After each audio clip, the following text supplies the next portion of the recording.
Bonjour. Système de Ponzi, pyramide de Ponzi ou chaîne pyramidale. Vous en avez sans doute entendu parler, mais peut-être est-ce que vous ignorez le sens de l'expression. Eh bien, un système de Ponzi, une pyramide de Ponzi, c'est tout simplement une escroquerie. C'est une escroquerie qui a été utilisée par des dizaines et des dizaines de personnes. Deux personnes ont marqué l'histoire de l'escroquerie, Ponzi et Bernard Madoff. On parle de pyramide de Ponzi parce que cela vient du nom d'un immigré italien arrivé aux États-Unis au début du XXe siècle et qui s'appelait Ponzi. Donc en quoi consiste cette arnaque ? Ce qui est paradoxal, c'est que le mécanisme de l'arnaque est très simple. Un individu, l'escroc, fait une offre dans la presse ou auprès de ses connaissances, ou les deux, en disant voilà, vous me confiez 1000 euros ou 1000 $, selon le pays où a lieu l'escroquerie. Vous me confiez 1000 $ et moi, eh bien, je vous garantis sur un an un intérêt de 20 ou 30%. Bon, c'est extraordinaire. Et bien évidemment, ça attire des gens. Alors, quel est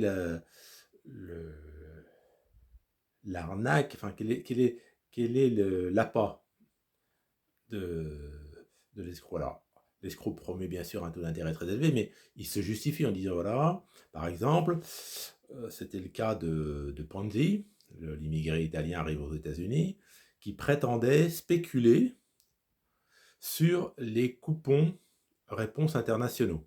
C'est une époque où on pouvait acheter un coupon réponse international qui permettait d'acheter un timbre-poste dans différents pays du monde. Et donc lui disait, voilà, il y a des variations, vous comprenez, entre les pays. Et donc moi, je joue là-dessus, j'achète des coupons réponse internationaux, je fais beaucoup de profit. Donc si vous me confiez de l'argent, je vais pouvoir en acheter beaucoup plus. Et donc moi, je vais vous donner un intérêt très très élevé pour en fait vous rémunérer. Alors, il y a d'autres techniques qui consistent à dire, ben voilà, j'ai découvert une mine d'or ou une mine de diamants dans une contrée exotique et je fais appel à vos fonds. Et bien sûr, comme ça va me rapporter une fortune, je peux bien sûr vous verser un taux d'intérêt très très élevé. Bon, c'est une arnaque. En réalité, l'escroc, il ne fait pas d'investissement. Il vit confortablement avec l'argent des personnes qui lui font confiance, avec l'argent des personnes qui lui confient de l'argent. Et il mène grand train, l'escroc. Et donc, comme il mène grand train, ça peut inspirer encore plus confiance à ceux qui prêtent. Il dit, oui, vous voyez, cet homme, il nous promet un gros rendement, vous voyez, ça marche bien, c'est quelqu'un qui a réussi dans la vie. Alors, le principe est simple, il n'y a pas d'investissement, l'escroc mène grand train avec l'argent qui lui est confié, et avec l'argent qui lui est confié, sur le capital qui lui est confié, il pioche pour payer des intérêts au bout d'un an.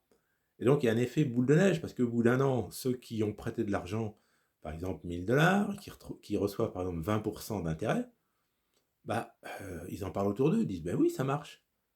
On leur dit, mais c'est vrai, ça marche? Oui, oui, moi je suis client, j'ai confié 1000 $ et je peux t'assurer que j'ai bien reçu mes 20% d'intérêt. Donc, ces témoins qui ont effectivement reçu leur intérêt, ça entraîne de nouveaux versements. Et c'est ça, toute l'astuce de la chaîne pyramidale ou pyramide de Ponzi, schéma de Ponzi, on peut l'appeler comme on veut, c'est que tant qu'il y a de nouveaux arrivants, il y a de l'argent frais qui arrive, cet argent frais n'est nullement placé, il sert à l'escroc pour mener grand train, et il sert à l'escroc pour rémunérer les anciens clients avec l'argent des nouveaux. Et donc, pour que le système perdure dans le temps, il faut qu'il y ait toujours et encore des nouveaux arrivants. À partir du moment où les nouveaux arrivants se tarissent, deviennent moins nombreux, l'escroc n'a plus les moyens de rémunérer les anciens clients. Et tout s'effondre. Alors, tout s'effondre parce qu'il y a moins de nouveaux arrivants, et puis il peut arriver qu'il y ait dans la presse des gens qui commencent à émettre des doutes. Disent quand même 20% d'intérêt. Bon, j'ai pris l'exemple de 20%, mais ça peut être 15, ça peut être 30, ça peut être 50. On a tout vu dans l'histoire des pyramides de Ponzi. Et donc, à partir du moment où il y a un doute qui commence à s'insinuer dans le grand public, ce qui se passe, c'est que les anciens prêteurs veulent récupérer leur capital.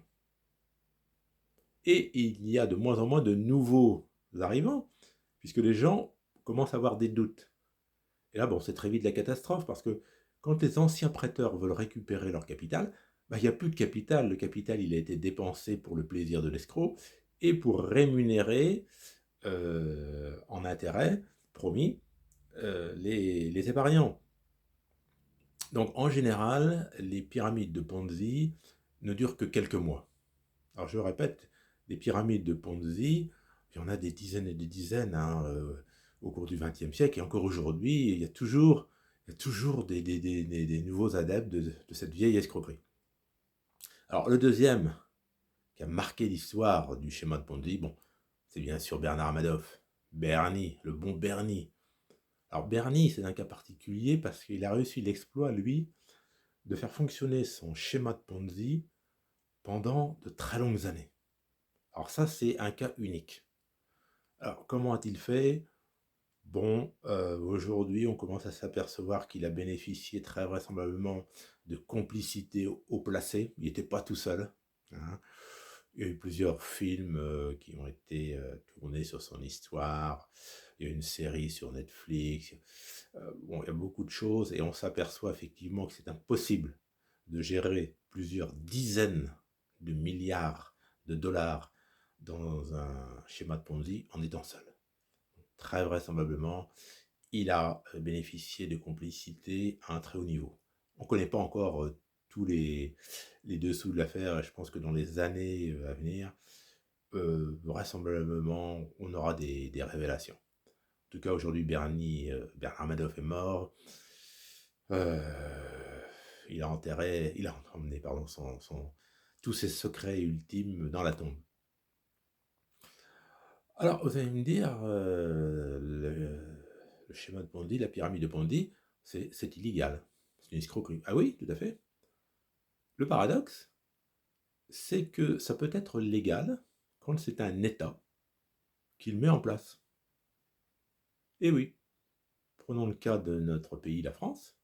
Notre système de retraite par répartition est tout à fait légal, mais il fonctionne sur la base d'un schéma de Ponzi, c'est-à-dire qu'on paye la retraite des anciens cotisants qui partent en retraite, on paye cette pension de retraite avec l'argent des nouveaux arrivants, les nouveaux cotisants, qui cotisent en se disant j'aurai ma retraite dans 10, 20, 30, 40 ans. Mais je le répète, le mécanisme est tout à fait légal puisqu'il est mis en place par l'État. Donc l'État décide, il est souverain. Mais ça peut quand même prêter à sourire, à commentaire. Et d'ailleurs, on s'aperçoit qu'en France, il y a de moins en moins d'actifs, et avec l'allongement de la durée de vie, de plus en plus de retraités. Ce qui contribue bien sûr au déséquilibre de notre système de retraite. Alors, on ne va pas entrer dans des débats politiques, allongement de la durée de cotisation. C'est un sujet brûlant, c'est un autre débat. Mais je le répète, c'est quand même assez paradoxal que le schéma de Ponzi puisse être légal quand un État le met en place. Voilà, c'était un petit commentaire sur cette célébrissime arnaque qui perdure. Il y a toujours de nouveaux escrocs qui se basent sur la cupidité, un peu la naïveté de certaines personnes. Bon, faut bien quand même être réaliste. Si on vous promet un placement mirobolant, avec des rendements très supérieurs à ce que peut rapporter le livret A à 3% ou la location d'un bien immobilier ou ce que peut rapporter un portefeuille boursier, bah, faut quand même redescendre un peu sur terre. On peut se servir quand même de son bon sens, hein, je crois qu'on a tous du bon sens, et se méfier. Donc attention, attention au schéma de Bondy,